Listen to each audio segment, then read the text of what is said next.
Welcome to the Veroscope analysis of Wendi Adelson Part 4, where we will be running through the police interview with Wendi. And where we last finished the analysis, she was explaining that Daniel goes by the name of Danny, and the detective was asking, when was the last time that you actually saw him? If you're new to the case, perhaps you're watching from England, this is Wendi Adelson, and this is her husband, who was unfortunately murdered. And Dan Markel and Donna Markel, Donna Adelson. This lady here was convicted last month of the murder of Dan Markel, who was a law professor. And Wendi herself is a lawyer, and the rumor is that Dan Markel, it was a bit of a bitter divorce with children involved, and the rumor is that Dan was about to sue Wendi, and possibly in a way that might get her profession as a lawyer in jeopardy. So either way, he ended up shot in the head. It wasn't a quick death either. He was also shot through the arm and into the head, which perhaps indicates a defensive wound. And he didn't die straight away, so he lingered on. Anyway, we're interviewing Wendi today at the police station with Detective Issam. So, and once we've heard a little bit, we'll then be running through the forensic linguistics and determining whether or not we see deception and where we see the deception. Okay, so let's crack on and start where we left off. By Danny. Danny, okay. No one calls him Daniel. Yes, I don't know him, so I'm sorry. Just telling Okay, you Danny. so that it just feels really impersonal. My last face-to-face contact with him. Wow.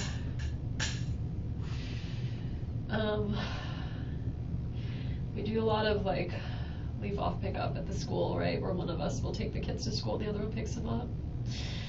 When was the last time I saw him? I definitely saw him when I picked the kids up. I feel like there's something since then, but that would have been. She feels like there's something since then. I wonder what that was about. Was that surveillance, perhaps?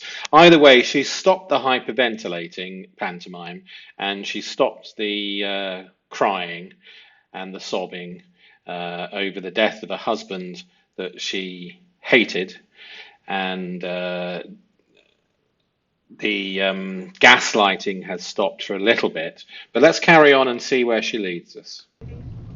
No, I'm not away. I'm not familiar with the. Okay, I'll get Annie because she wanted it before. Yeah. And that was that morning I drove down, so that was June 30th, Okay. whatever that Monday morning was that we drove down to Miami.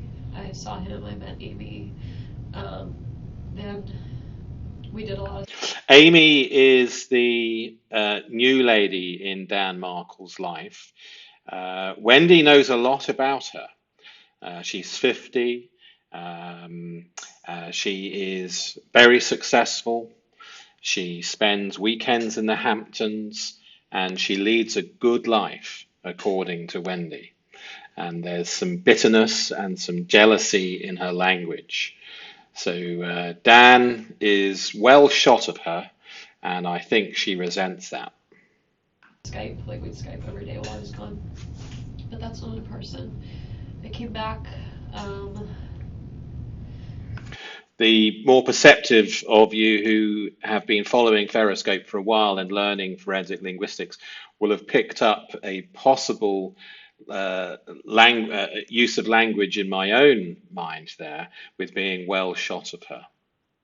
Came back with my parents. We drove back all together, and then that Friday, which would have been last Friday, a week from today. So if today's the 18th, it was Friday the 11th. It's my other brother's birthday, and I would have seen him, but I been with the kids for like 12 days straight, and I was getting really sad at the idea of drop off of Danny coming to pick him up. And so my folks said, you know what, why don't you just, so at about 4:45, I just. Okay, so there we saw some self-censorship. Said, you know what, why don't you just, and then boom, she decided she didn't want to carry on with that sentence and self-censored. Went over a friend's house. I didn't see him that day. And then he had the kids, and I got some sort of laryngitis, and I was alone all weekend, so that was Saturday, Sunday. Okay, so that's a sort of laryngitis, she says, which means it's not laryngitis. So at conversational speed, when learning forensic linguistics, the skill level needs to up. But by now, if you've been watching these videos, you should start to be able to do this, not just at the text level speed, which we've been doing, but also at conversational speed, so that your skills are improving. And then this week, I missed the kids, so I visited them at school on Monday and Tuesday. They were staying with Danny? They were with Danny that whole time, but Danny and I had started on days when we really missed the kids. We'd go have like lunch with them or breakfast with them. So I went and had lunch with them or read them a story. I saw them Monday, I saw them Tuesday. Wednesday was my overnight, and so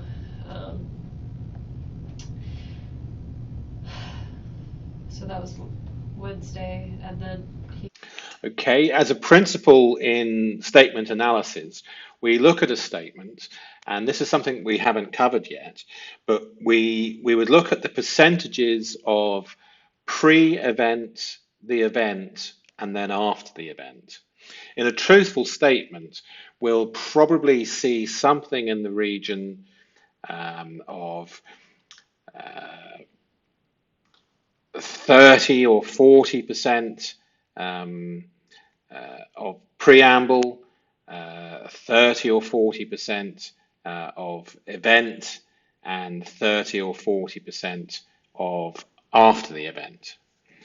So it'll vary slightly, but what we don't want to see is huge amounts of waffle up front, a short description of the event, and then the person getting out of the statement as quickly as they can. So we like to see a reasonable preamble, the majority of the statement in the event, and then a good portion of after the event. Here we're seeing waffle. I had them Thursday, was yesterday. Yeah. So that was the last time I had face-to-face contact with him. Was? June 30th. June 30th, okay. And then yesterday, y'all were conversing on text about this phone call, or about this discussion for Ben. On email, I think, Okay. about, we'd both spoken with an administrator at the school, and so yesterday morning I emailed him and said, I'd really love for him to go.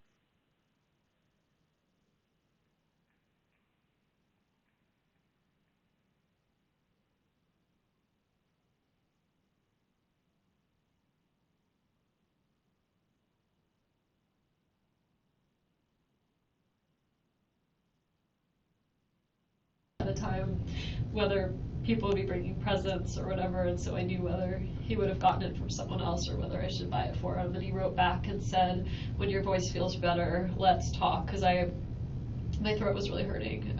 He said, let's talk, we need to work this out for Monday. And I sent him an email, you'll see it sometime this morning while I was home working on my paper, that said, okay, I'm ready to talk whenever you are. I don't know what time I sent it, but. Okay, so here we're getting a real variance from this principle. We're not getting a third, a third, a third. We're not even getting a quarter preamble and 50% of the actual event and 25% after the event. We're getting extremes where she's talking preamble waffle in essence. So we would put in the deception marker just because of the percentages. Um, some good numbers to remember, because it's easy to remember rather than 30, 35, is 25, 50, 25. So 25% preamble, 50% the actual event, and 25% after the event, and then you can't go wrong. If I called him at 11:40, it was either before I called him, because I thought normally he would have called. Okay. Like when he said I'm done with the class at 10:30, and I had said, okay, let's talk, and then sent him a call or an email, like, I thought it was weird I hadn't heard from him, but I just thought, like, oh, maybe he's... Notice the crying. Now that she's comfortable in the waffle, the need to cry and hyperventilate has gone, and she's forgotten all about that. Busy with something or showering. Or... But he told you at some point that he was going to premiere this morning. Yeah, no, that phone message says I'm going to premiere, I'll be out 10:15, 10:30, and so you can call me after that. When did you receive that? Luckily, the detective is bringing it back, so that we can get some real information. Phone message. Maybe after the repair guy left, so maybe at like, this morning, like at 11-ish or something. Okay. Okay, so we look for maybes and issues, and we put in deceptive markers. All right. So you're at your house with the repairman. He leaves. You go back to working on your papers, and then you leave your house around noon. Drive down. Trescott's blocked. You turn around. You go back around on Benton, and then you go to There's a tree. Right. Pardon? I thought it was like a tree that fell down or something. Right. Oh, we're back to the hysterics. So, because whenever the detective stops her waffling and brings her back to real questioning, the pantomime begins. I didn't think, like, that's the house. I saw a few houses blocked off, and I'm sorry, I'm wasting your time. No, you're not wasting my time. I think I asked.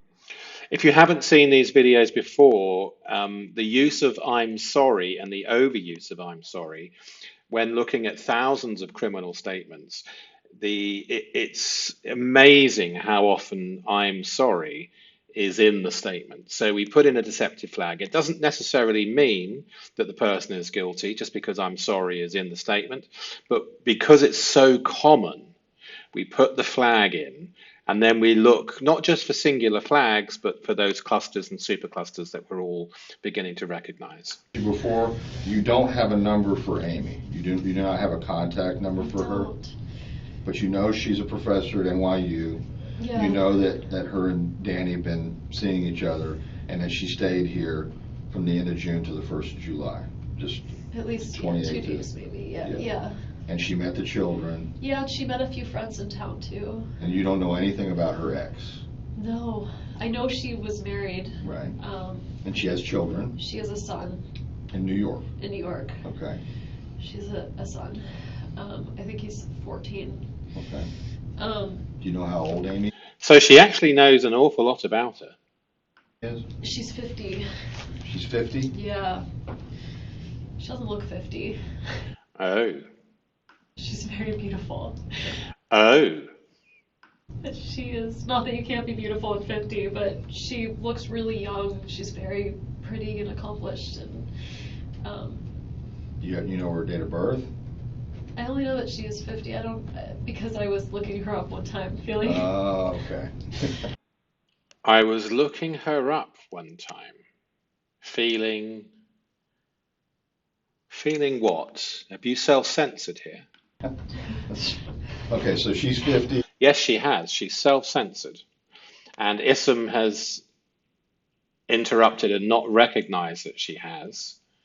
I would be questioning, what were you feeling, Wendy? What were you feeling?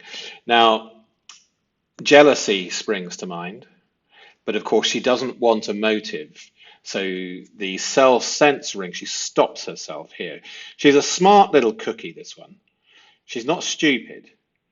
And she knew, if she was honest, in my opinion, about what she was genuinely feeling, about Amy being beautiful, successful. Um, I think she recognized that she would be giving herself a motive. So she stops. Self-censorship, in go the deceptive flags. She goes by Amy Adler. Her middle initial is M. M. Okay. So that, like, if you looked her up, oh my God. Her middle initial is M for Mike. Interesting. If you looked her up on the law school website, you'd find her that way. Okay. Her brother's a Okay, so she's obviously been looking her up in all sorts of ways. Social media, I suspect, law school websites. famous. He's like a famous fashion designer, so I think they spend a lot of weekends. Okay, and so she's been investigating the brother, who's a famous fashion designer. It's like in the Hamptons, and she lives in the city. Weekends in the Hamptons, which I mentioned when the analysis first started. She's a jealous woman. And lives like, you know, good life. Okay. Okay. When we see two words together here and the fracture, there's some cognitive load, and so we put in a deceptive marker here. Good life. You gave me a name of Matt Price, who's in D.C. That's his best friend. Is that an attorney? He's an attorney, yeah. I'm sorry you have to deal with so many lawyers. That's okay, I'm used to it. I got to deal with the state attorney's office, public defender's office, private attorney. Did you hear what she said? I'm sorry you have to deal with so many liars. The only time I've ever been in this, I represent victims of crime. I represent. Ha! And the little chuckle afterwards. Did you notice that? Immigrant victims of crimes. That's the only time I've ever been in this building. Is okay. Advocating for my clients. Okay, so in statement analysis, we often hear a mother involved in a crime presenting the good mum narrative. And here we have Wendi presenting that I'm a good lawyer, I'm on your side to the detective. So she's using all sorts of manipulation and gaslighting techniques. And the other friend. Oh, she's off again. The other friend is Josh Berman, also attorney. No, she realized she didn't need to on this occasion because it was a nice, simple question. So she's back. He's in New York City. A city attorney for New York? No, he's private. They're both private. Okay. And they were like the historic best friends. Okay. From college and law school. And then, of course, Alex is up in Cairo. I'm assuming they're close. I know that he sleeps over at their house a lot with the kids. Okay. I don't know if it's because the kids really love to play together or because they're close, but they spend a lot of time together. I'm sure they're close. All right. Okay.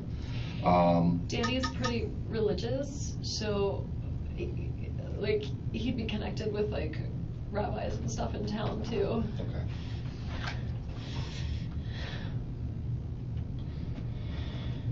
All right. Which synagogue does he go to? He goes to two. The one he's most strongly affiliated with is Shomrei Torah. And by the way, if you get a nod that I can use the bathroom, I could really use it. So I'm gonna make that I'm happen not right gonna now. die, but if I could just, that'd be great. This is the second time she's asked to use the bathroom. She's also attempted to leave on a number of occasions, but each time she's been thrown back and didn't have the guts to push to leave, so she wants to present that she's still cooperating. But she's tried to push to leave on a number of occasions. Once for the children and who's looking after the children. And the other time, from memory, I believe there was no reason other than just asking if she can leave.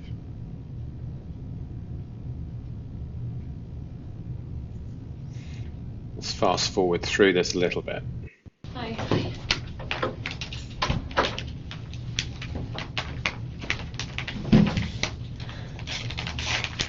We might as well take the opportunity actually here to run through where we're up to. So Wendi sees Danny at Whole Foods, avoids him on the Wednesday. Alarm was triggered. This critical finding, the avoidance pattern. Yeah, she's 50, doesn't look 50, very beautiful, very pretty and accomplished. Middle initial M, goes by Amy Adler. Her brother's a famous fashion designer, spends weekends in the Hamptons, lives in the city, leads a good life. So she really does know an awful lot about her and knows where to look up information about her. So let's go back to the actual video.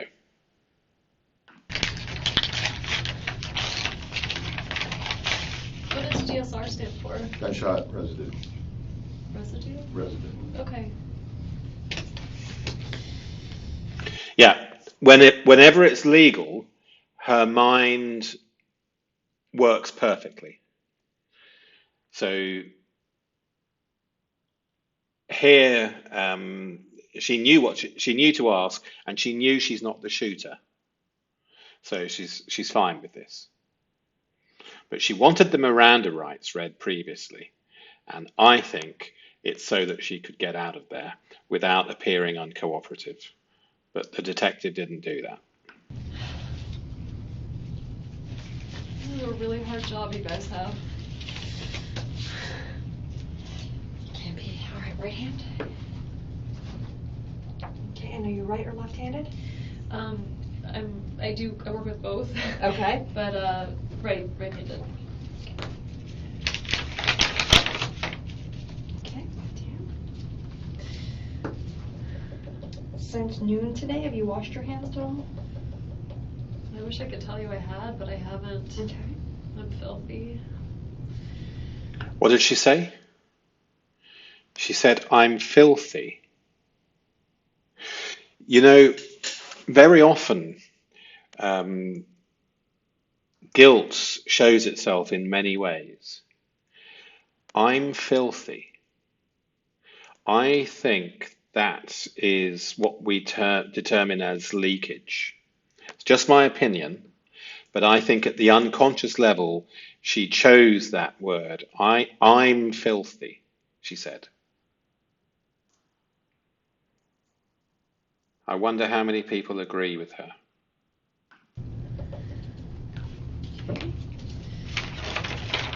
And a picture, correct? Yeah.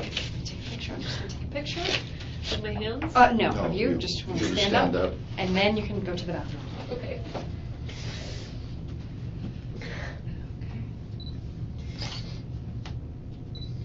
Okay.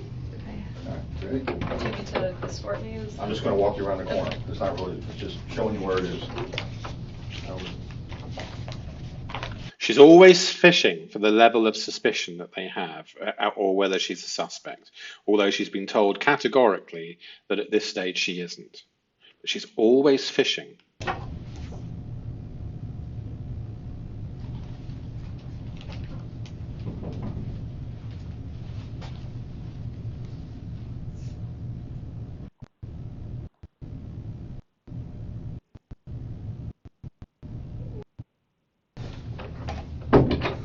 What time do your kids get out of school? So, I think the school ends at like 5, Okay. but I usually pick them up early. Danny probably told them he was going to take them to Truesdale today, so they'll be expecting earlier. But at 5, it would be times. That's what time they close? Yeah, I mean, I'm sure they'll stay open. Okay. Okay. Oh, she's off. They were supposed to be with me this week, so normal for them, other than this swim bit, would have been to spend the weekend with me and Where did they sleep last night? with Danny. With Danny? Yeah. Okay. So Danny took them. Sorry. Go ahead. I got a call So he has an alarm system in the house, and I Right. must still be on the. So she apologizes, I'm sorry, and introduces an alarm system. So we need to pay attention here. Call list for people if there's a break-in. I got a call yesterday. I guess it'll be on the phone when it happened. I got a call from like the company with the alarm company that said Notice the fracture. Notice the unconscious deception markers that you should be able to spot by now. like the alarm's been triggered. It's gone off. There's another family in town that we're really close with. The woman's name is Lynn, and she's on the list too. So she got a call. I know this because I saw her yesterday. Okay, so she can't swallow as she repeats this. She realizes it's time to repeat it because obviously the detectives are going to find out. Evening, I went to a friend's art gallery thing, and she happened to be there. So it's a small town, and she said, "Oh, I guess I got a call from Trescott," and Okay. I said, "Oh, I got the same call." I said, "But I just figured it was fine." So they called yesterday, and I don't remember what time it was. Maybe the morning, maybe the evening, but it happens sometimes. Okay, maybe the morning, maybe the evening, but it happens sometimes.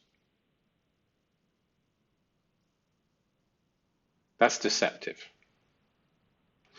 This is the day that your ex-husband, the father of your children, has been murdered, and an alarm has gone off yesterday, which you're only just mentioning now. But maybe in the morning, maybe in the evening, but it happens sometimes. Every once in a while with weather, whenever the alarm gets triggered, so I didn't think anything of it. But I wonder if there. Okay, and we have huge amounts of unnecessary language and excuse making. So leading the detective to think that this is common and so she's giving reasons for the alarm, the weather. So in go the deception flags. Unnecessary. It was like an attempted break-in yesterday. I don't know. I'll have to check into that. Do you know what the alarm company is? It's on my phone, right? The message Okay. that they left. Sure. I probably deleted it, but then I didn't delete my deleted messages. So if you look at deleted, you could find it. Okay. If not, I could probably figure it out, and Lynn could tell you. Okay. If you had to ask her. I could probably figure it out. That was yesterday. It was yesterday. But no calls today? Mm-mm. Where did Mm-mm. the children sleep the night? She's received calls today. I wonder if she has another phone. Not from the alarm company, but from other people. She's received calls from other people. That was deceptive. Before? Have they been staying with Danny right along? Yeah, except I wonder if she has a burner phone. Because it's the sort of thing you would need, isn't it? week on, week off, but with Wednesday overnights. So Wednesday night they were with me. When you say Wednesday overnight, Wednesday. It means like if it's a mommy week, then Right. they're with you all week. Except Wednesday night they'd go to Danny. Okay. If it's a Danny week, Right. so they're with him all week. Except Wednesday night they came to me. All right, and then so Wednesday And night that's the last time. I didn't tell you this, but I thought about it in the bathroom. I didn't have an interaction with him, but that's the last time I saw him was Wednesday. I picked up the kids and I was going to take them to Whole Foods. Okay. Okay, this is important. So she's just remembered something in the bathroom. So we really need to pay attention to this. I saw Danny working on his computer. Whoa. I saw Danny working on his computer. So this is to do with the last time that she saw him. And she's now decided in the bathroom to tell an addendum to the truth and say, actually, the last time I saw him working on his computer. If she goes on, is she going to go on to say something where I believe that surveillance has been going on? Let's see. In the window of the Whole Foods, and I took him to BurgerFi instead. Oh. Because he and I were, divorced, Right. and interactions with him were hard. And it was my one day with the kids, and I thought, well, if we go inside, it's gonna be like all of us together, and I wanted time by myself That's fine. with them. So I took them, but that's the last time I saw him. So I saw him sitting there Wednesday afternoon working. He was inside Whole Foods? He was inside Whole Foods with Okay. his computer, Okay. writing. And the kids came out? The kids didn't see him. Okay. We were just about to enter. I saw him. I thought, oh, my one day with the kids, Okay. and so I went and got burgers instead. To the burger fry. Okay. So I went, got burgers. Could be a coincidence, couldn't it? Or it could be surveillance. All right. So then Thursday, I got a call. you got called about the alarm. Had you had any contact with the kids during that time? On Thursday, I had them Wednesday night. I brought them to school on Thursday, and then, no, not after I dropped them off. Okay. And there's a record at school of when you log in, so Right. I probably dropped them off. Okay, so when somebody is convincing rather than conveying, and if you've seen the first 3 videos, each video had an architecture, whether it's an architecture of alibi or an architecture of suspects that which she was handing the detective. And now we're seeing deception in a different way. It's a more waffly way, almost as if she's got the important things out of the way. The planned part has been delivered, and this is more waffle and less planning. A little before 9, but they could tell you what Okay. time. And also, it's interspersed with memory recall and bits that she wants to introduce, like the alarm, like seeing him in the window as actually the last time. Perhaps there's CCTV. So I think she's getting worried about correcting things. That's my impression. All right. And then, so then he kept them last night, Thursday night, and then he would have driven them to school. What time does he normally drop them off at school? It varies. Sometimes he has breakfast with him. I got the call from him. It was 9:04, I think. Right. So he must have already just Wow, what a good memory. I got the call from him. It was 9:04, I think. dropped them off and was probably driving from school to the gym, and that's why he was saying, I'm going to this class. I'll touch base with you after. Is that unusual? I mean, there's no way that I would know that I got a call from somebody at 9:04. Would you? You would if it was vital that you knew everything and you were preparing for a police interview. Perhaps you'd made notes. 9:04. That's note-taking. And then no contact after that. We had some texting contact. That's when I was saying that my last contact wasn't very nice. I was saying, well, I wanted to pick them up at 3, and he was saying, well, you are only allowed them after 4:30. And I was like, well, what about last week? I picked them up at 5, and he said I was just being nice. And I said, I guess nice was fun while it lasted. Okay. That's the last thing I said to him. Okay. Oh, she's off. His parents and his family, do you have contacts for them in your phone? I have contacts for Nope, she decided not to for do at the least pantomime. one of them. Okay. I think I'd been recently deleting them just because they don't call me. But So that's a little fake laugh / let's pretend I'm still crying. But it didn't work very well. at least one of them, I can tell you his, I don't know whether it's his dad's name. His parents are actually recently divorced. Okay, we'll get the phone, when we get the phone back, you can supply those numbers. Okay. All right, and then we'll attempt to contact them. Oh my God. Find out where they're at least in Canada. It's just the worst thing you could have happen. It's the worst thing you could have So she's got cognitive overload and decides actually the word is happen. It's just the worst thing you could have happen. But the happen was spread out. There was a gap, wasn't there? No, I gotta ask you something. Let's just listen to that His again. his parents are actually recently divorced. Okay, we'll get the phone, when we get the phone back, you can supply those numbers. Okay. All right, and then we'll attempt to contact them. Oh my God. Find out where they're at least in Canada. It's just the worst thing you could have happen. Did you notice that? The happen. So here we had a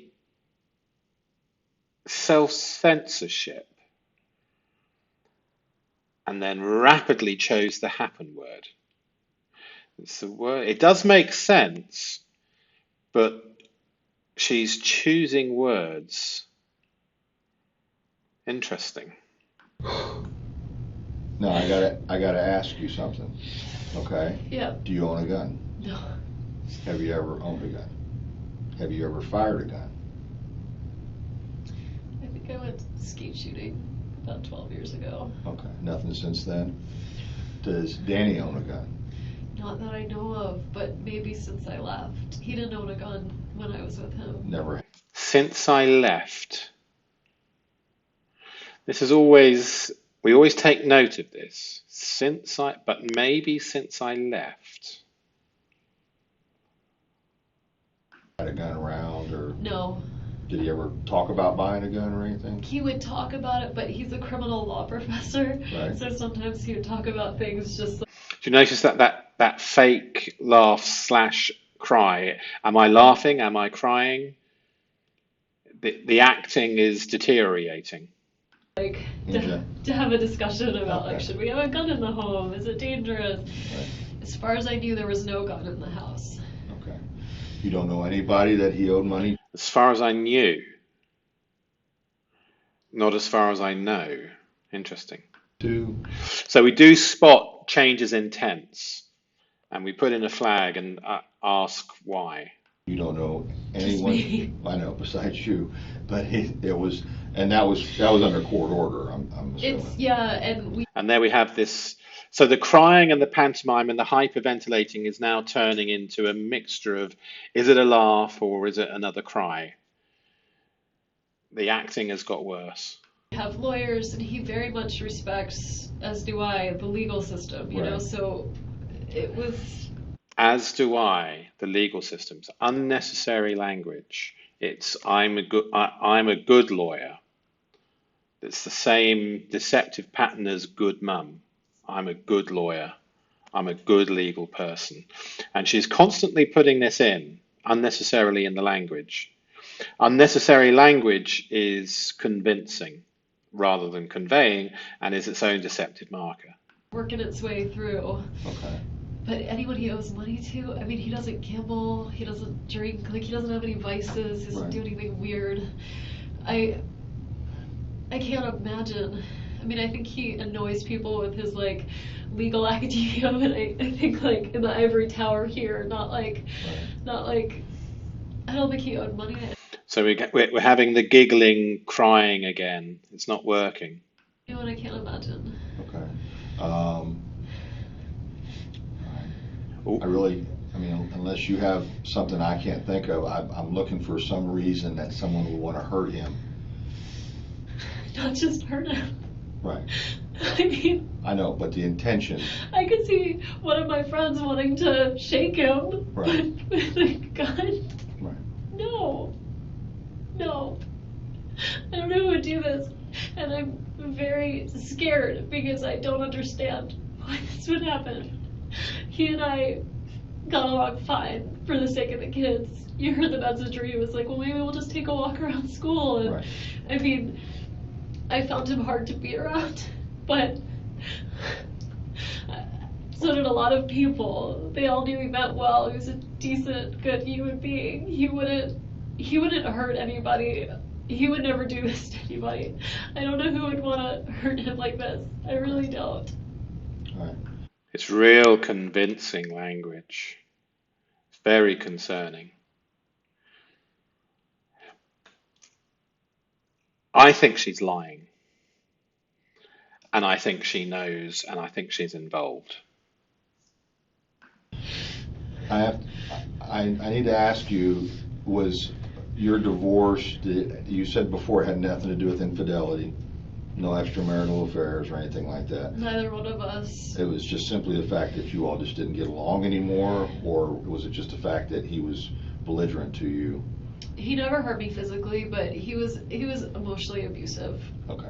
And I didn't tell most people that, so all most people know is it just didn't work out, and it's just. So are you noticing the self-censoring, the sensitivity in the words which are repeated, the repeated phrases? You should be able to put these deceptive markers in at conversational speed by now. The kids are young, and this is just better this way. So other than my family, who saw the way he treated me, most people were, well, I think his family was very surprised. As an example there, did you see it? Did you spot it at conversational speed? The self-censoring. So mentally you would plant a flag. And as you go on learning about statement analysis and forensic linguistics, when someone's being deceptive to you, you can tell very quickly with a little bit of practice. If you want practice, play some of the Veriscope videos in the background, as you're doing something else, and you'll absorb it unconsciously. You'll begin to learn. It's like an accent. Deception is like an accent. It's like hearing French. Once you've heard it, you hear French again, and you know it's French. And it's the same with deception. After a while, once you've practiced, you'll hear it. You become attuned to it. She is highly deceptive, manipulative, and an accomplished gaslighter. And I can tell you that from experience. He told everyone around the community that I was mentally ill because only a crazy person would leave him. And so there's a lot. Did you notice? The self-censoring is constant. But who would? Yeah. So that's it. So do you see? It's like an accent. It's deception. Circumstances, plain and simple, where it just wasn't a really healthy marriage, and I thought it'd be better for the boys if they didn't grow up thinking that's the way you treat women. Whoa. But he didn't hit me, he didn't hit them, he didn't have a drug problem, he didn't gamble, he didn't cheat on me, I didn't cheat on him. There's no other, I keep thinking. Do you see it? Do you see it? I do. The only unknown I can think of is Amy's ex-husband. Is he still in the picture? Is he upset? Wow. So now she's probably sensing some doubt in Detective Issam's facial expressions. She'll be watching him like a hawk. And I think she sensed something, and so boom, it's time to throw a suspect in. Danny, I defriended him from Facebook because I found it too upsetting to see intermittent pictures of the kids. But I wonder, he's very, very public on Facebook about where he is, when he's traveling, where he's going, and so I wonder if he's got pictures up of him and Amy, and if there's a jealous ex-husband in the. You know where this ex-husband would be? A jealous ex-husband and what she does when she puts the suspects in the frame as her constant pattern is she doesn't finish the end of the sentence. She leaves it hanging. It's a technique, and she's learnt this technique so well that she's able to do it at conversational speed and unconsciously. But the pattern is always the same. Every suspect that she's dropped into the frame, she drops the suspect in and leaves it hanging, because that's far more effective for the other person in their own mind to finish the sentence in their own mind. It's a technique. What what a person this person is. I'm sure you've got your own ways of describing it, but it is YouTube, so.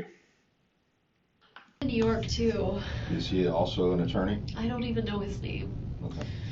I just know they when Amy came down here, they went over a mutual friend of ours. It's a guy that works at the law school. This guy Jay and his wife Dory is a good friend of mine, and they have kids, my kid's age. And I said to her, I remember saying, so what's she like, like she met her before I did, and she said, she's really nice, and she's, very sweet. And this was all recently complete, divorced, absolute so waffle. Okay, so basically she's dropped the jealous ex-husband of Amy into the frame, and now she's going to compound it all with a whole bunch of waffle. I think we leave the analysis here because we've reached a good point. We've covered a fair bit. Let's go for a quick look again at the Berescope analysis, see if there's any particular points to point out. But I think we've covered it all. You can obviously stop the video or pause the video at certain points if you want to read this in more detail. Okay, so that ends part 4 of Wendi Adelson's police interview, and we'll be doing part 5 in the next day or two. Okay, look forward to hearing from you in the comments. What a part of the interview. Absolutely fantastic. And see you in the comments. Okay, have a good evening.